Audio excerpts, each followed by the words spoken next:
Well, hello, friends. Mark Holmes here, and as always, I want to thank you all for watching, commenting, subscribing, and being part of the Joe Boo Sports Report. Without you guys, as well as you ladies, you know that this literally does not work. We actually have some news here. Michael Gallup, if you guys saw the practice yesterday, which is truly getting spirited. The Dallas Cowboys and the players seem excited, enthusiastic, and they're going for it like it's for reals.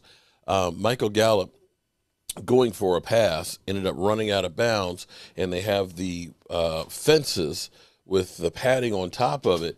He ended up going over top of the fence, and when he went over the top of the fence, he kind of did a little bit of a backflip, and he tweaked his ankle a little bit. He won't be practicing today with the team. They're going to probably be doing treatment, you know, the good old rice. If you've ever done sports, you know what I mean when I say rice. Rest, ice, compression, and elevation to get over it. Nothing major here. It's just a little tweak and just a little concern on that one, but we definitely don't want to see him injured. Amari Cooper, we've been seeing him actually out running some routes and things on the field, which is definitely a good sign, but he probably will not be practicing until, they said, after they get back to Texas. So don't look for him this week practicing or next week practicing. The Cowboys will go to the Pro Football Hall of Fame.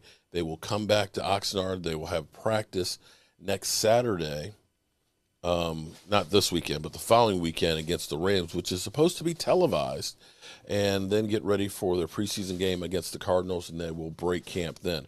So it will be after that. So we're still talking about another 2+ weeks before we'll see DeMarcus Lawrence or Amari Cooper on the field.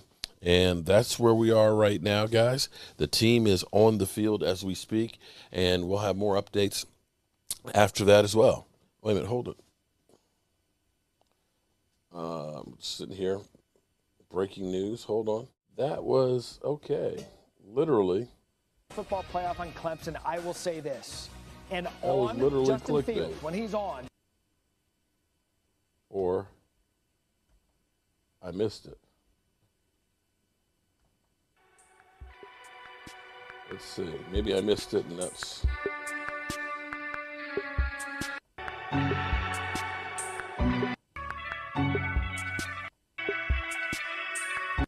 At the season ended, and I just expressed, my desire to be more involved in conversations that directly affected my job.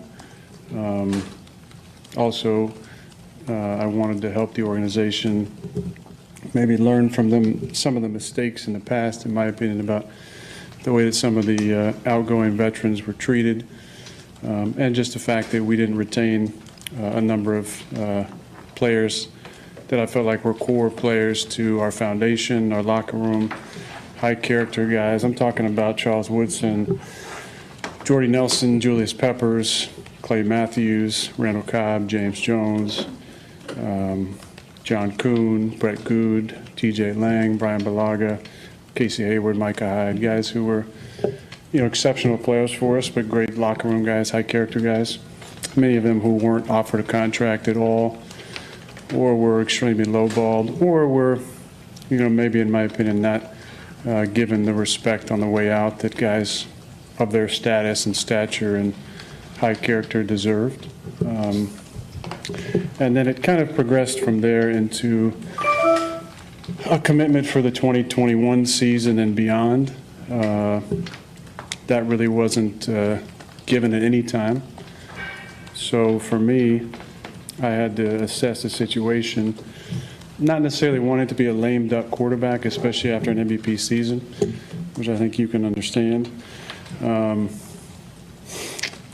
then the other part in February was wanting to be a part of conversations involving free agents, which has never happened in my career.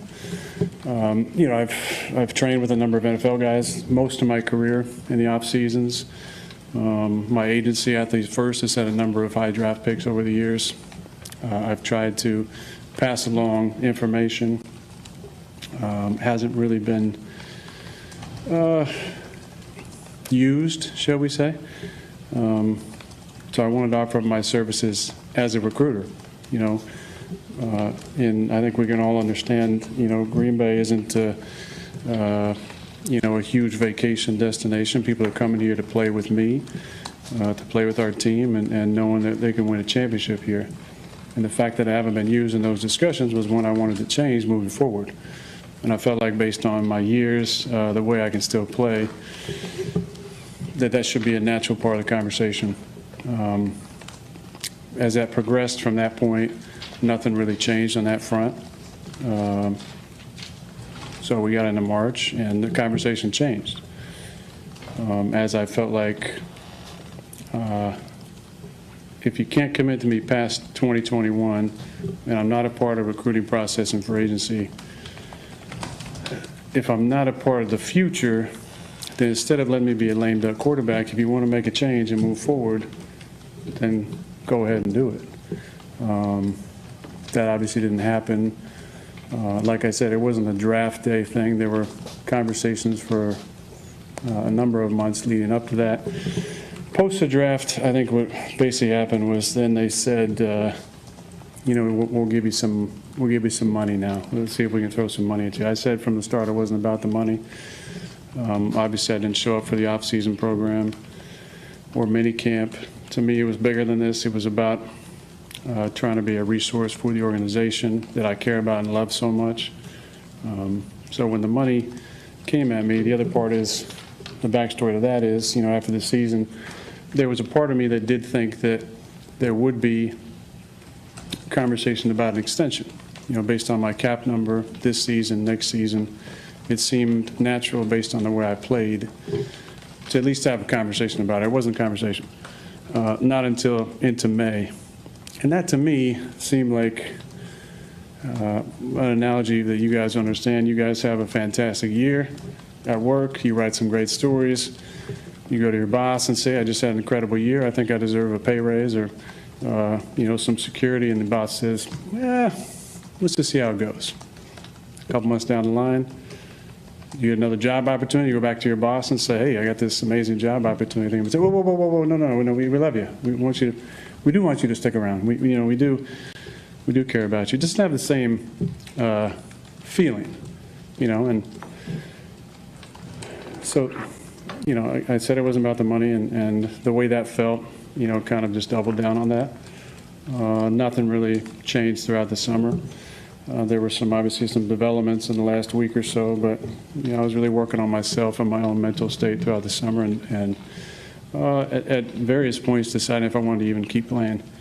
But the fire still burns, and I wanted to be on a football team, and we got some things figured out in the last few days, and I'm here. So along those lines, Let's go one at a time. Y'all get a chance. Does the Randall Cobb move, is that, not that's the answer, but does it show you that there's a step in the right direction from the organization's part to listen to you and respect your thoughts on personnel? Well, look, I'm really excited Randall's coming back. He's obviously a dear friend and a guy I still believe in that can really play. He falls into that category that I mentioned earlier of guys who left here, who are high-character guys.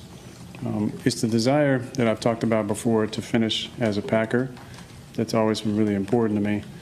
And it's important to those guys as well. The guys I mentioned, I talked to the majority of them this offseason because I wanted to hear their experience and how they felt leaving the team and the way it went down. So I had all the information. And I think there's a sadness underneath it all.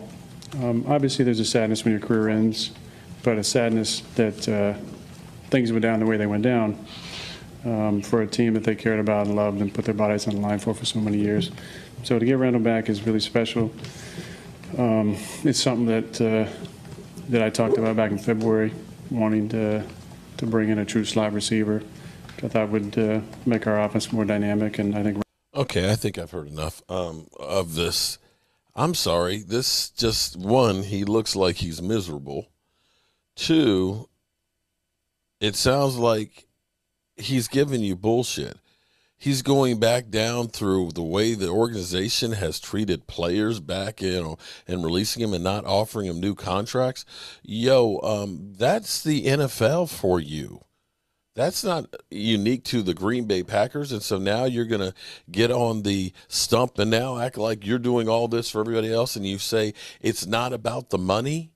And then you say, well, here it was, you work for your guy, you guys write a great story, you go back to them and say, hey, I'm doing great work, let's talk about more money. So you brought up and said it's not about the money, but then you end up telling us that you were butthurt because you played great and then they didn't offer you more money.